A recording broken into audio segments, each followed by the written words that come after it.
so we're going to start our unit off on trigonometry by talking about a composition of functions. So before we start talking about compositions, you have to understand the basics of functions. So this might seem easy to you until you have to really grasp the basics of it so you don't get confused here, okay? So first of all, what is a function? You have an input and an output, right? So most of you know you have your in is x and your out is the y here. And the y has the function that is the machinery. You input into this and you get the output. Okay, so if f of x was equal to x plus 2, if you input 0, what you're inputting is everywhere you input into the x. So if you have 0, it would be 0 plus 2, which is equal to 2. If your input is 1, if x is 1, you're putting in 1 wherever there's an x. 1 plus 2 equals 3. If your input is 2, you input 2 everywhere the x is. So 2 plus 2 is 4. If your input is 3, you get the picture.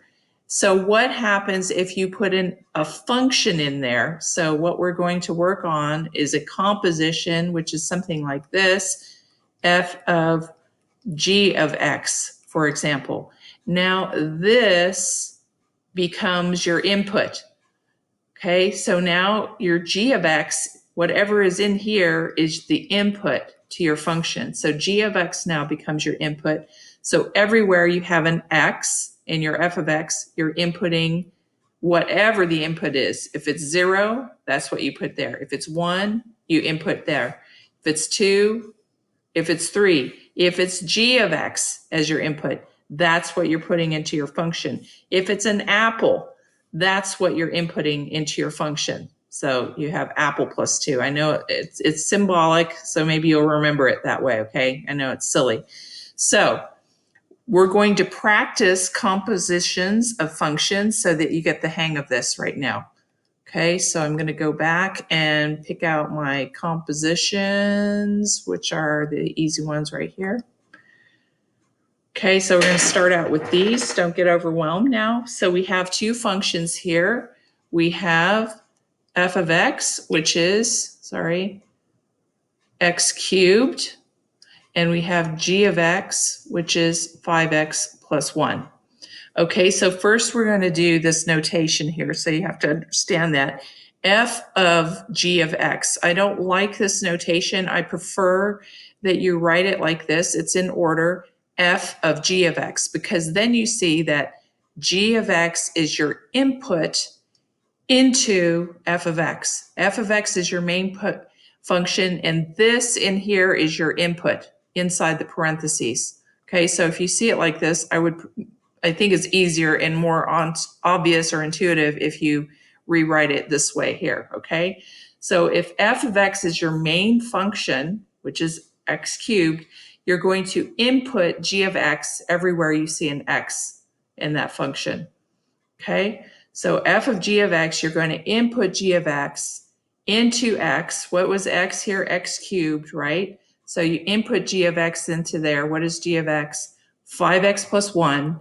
So that is g of x cubed, right? That was your input there, okay? So what about if you actually have a number, f of g of 1? You do it in order. That is rewritten f of g of 1. So I would work inside out, figure out g of 1 first, okay? Figure out g of 1. If you input 1 into there, 5 times 1 plus 1 is going to equal 6, okay? So now f of g of 1 you can replace with 6. So f of 6, now all you have to do is input 6 into your f function, which was x cubed, right? So 6 cubed, whatever that is, okay? Now let's go backwards. Let's do g of f of x. So rewrite again in order, g of f of x. So now here is your input again. This is your input into g. G is your main function. F of x is going to be input into there. Okay, so if g of x is 5x plus 1, okay, you're going to input f of x into that x right there. Okay, that's your g of x. You're going to input f of x in there everywhere you see an x. So f of x is equal to x cubed, right? Look up there. There's x cubed. Okay, so 5 times x cubed plus 1. There you go. So now let's try it with a couple more. Let's try it with some compound fractions. Let's start with some easier ones. So I'm telling you, fractions are not going away here. Let's see if I can raise this whole thing up a little bit so it's not so low. There we go. Okay, so here's your two functions. Here's your f. Sorry. Here's your f. Stop it. Sorry, there's a button on here I'm not used to. My new writing tablet. There's your g. Okay, there's your two functions, okay? So we're going to do f of g of x. That means we're going to put g of x inside of f of x. So everywhere you see an x in there, you're going to input g. Okay, so that's what we have. There's your f of x. We're going to input g of x into there. So now it becomes 3, right? There's f of x, 3 over input plus 7. Okay, so you just input your g of x into there, right? You just substitute it in right there. And now you have this simplified fraction right here, okay? Now let's do it the other way around. So this was our first one. Let's do a second one here. G of f of x. So now f of x becomes the input into your main function g. So g is your main function. So here's your main function g, f 4x squared plus x. Now you're going to input f of it, right? That's your input now. You're going to input that everywhere you see an x in the g function. Okay, so it becomes 4 times input squared plus input. So 4, which is the same as 4 over 1. There's f of x, right? That's your input. 4 input squared plus input. 4 input squared plus input. So f of x was your input there. So that's what that is. That's the f of x right there. Okay. Okay, so this simplified, 4 is the same as 4 over 1. So if you're wondering where to put that, where to distribute that, 4 is the numerator, 1 is the denominator, okay? So that tells you where it is. It's not just in the middle somewhere, okay? This thing is squared, so 3 squared is 9, and then x plus 7 squared, like that. And then what we want to do is get a common denominator. So, right, the most complicated denominator between the two of them is this x plus 7 squared. So that's already good. So you're going to have to fix this one. You already have x plus 7. So what you want is x plus 7 squared. So you're going to multiply by the numerator and denominator, which is, by the way, what number? That number is just 1, right? This whole number right here is just equal to 1. Magic, right? Okay, so you're not changing the value of this number. You're just multiplying this 3 over x plus 7 times 1. All right, but then you get a common denominator. Go over here. Okay, so 4 times 9 is 36. And then there is that x plus 7 squared. Plus, now you have 3 times x plus 7 over here over x plus 7 squared. So now you have a common denominator. If you wanted to go on, you could combine those two fractions. So it would be 36 plus 3x, right? If you distribute there, 3x plus 21 over x plus 7 squared. And then you can simplify that even more. 36 plus 21, what is that, 57? 57 plus 3x all over x plus 7 squared. I'm running out of room, sorry. Okay.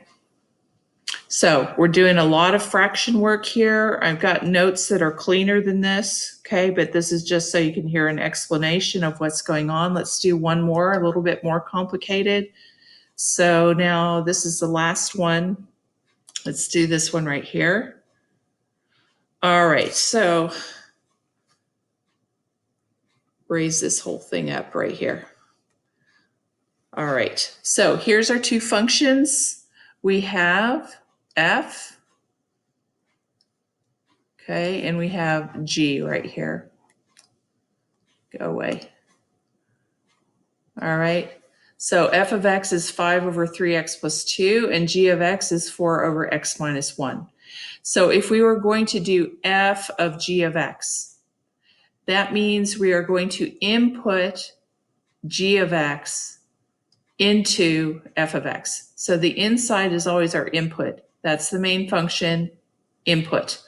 Okay, so here is f of x, 5 over 3x plus 2. So we are going to input g of x into that x.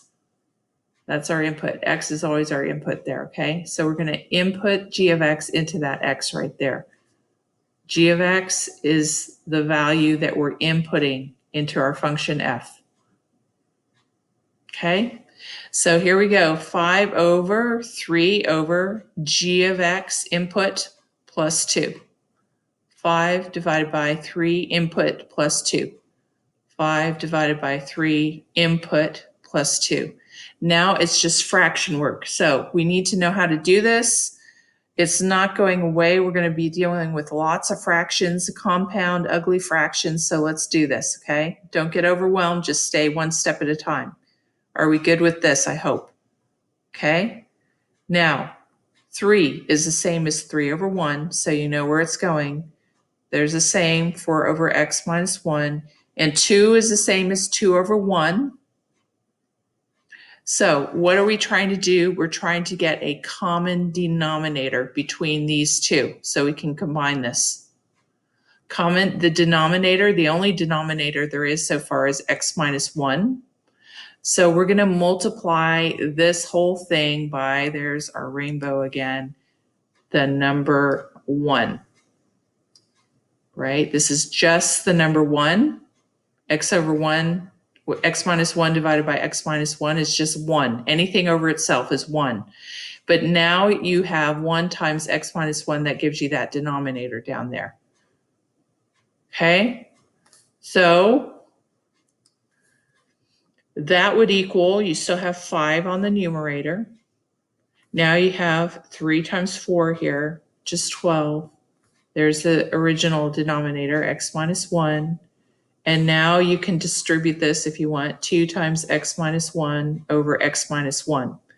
All right, now we have it. Now we have, sorry, I keep pressing that button, x minus 1 and x minus 1. There you have the same denominator. Don't go backwards. You don't want to cancel out now. The whole point is you have a denominator that's the same. Now you can combine it. Okay, so now it's combined.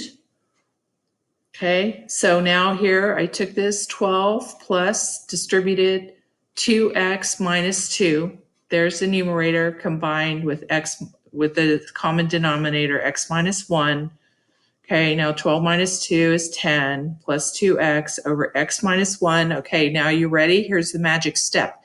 I've been putting this big giant demarcation right here because people get confused. Do not get confused. It is not 5 over 12 plus 2x minus 2 divided by x minus 1.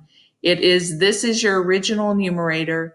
This is your original denominator. Okay, so it's the denominator that's a big mess right now. Okay, so in other words, it's not 5 over 12 plus x over x minus 1. Okay, it's not that.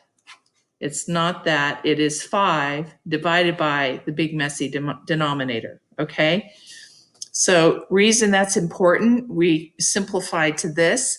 We are going to get rid of this compound fraction right here. We're going to get rid of this. The way we're going to do that is this trick I'm going to show you right here in a second. So 5 is the same as 5 over 1, and here is the messy denominator. Now we have a true compound fraction, right? A fraction divided by another fraction right here. Okay, the way you get rid of it, here's the magic again, is you multiply by the reciprocal. What's the reciprocal? Look, flip x minus 1, 10 minus 2x. Oh my gosh. And do the same exact thing in the numerator, because what is this big, a giant number right here equal to? X minus 1 over 10x minus 2 divided by x minus 1 over 10 minus 2x. Sorry, that's what I meant to say, 10 minus 2x. Okay, the same thing over itself, this whole thing just equals 1. So this is just a transformation to get rid of this. Guess what? This whole thing, right, is equal to 1. It's the same thing over itself, but look what's going to happen. This and this cancel out. Then this and this cancel out because they're both the same thing. And now all of a sudden you're left with just a nice simple fraction here. Okay, so the answer 5 times x minus 1 on the numerator, and then 1 times 10 minus 2x right there, 10 minus 2x. Now, that is a much lovelier, simpler answer right there, okay? All right, that's all I'm going to do for you right now.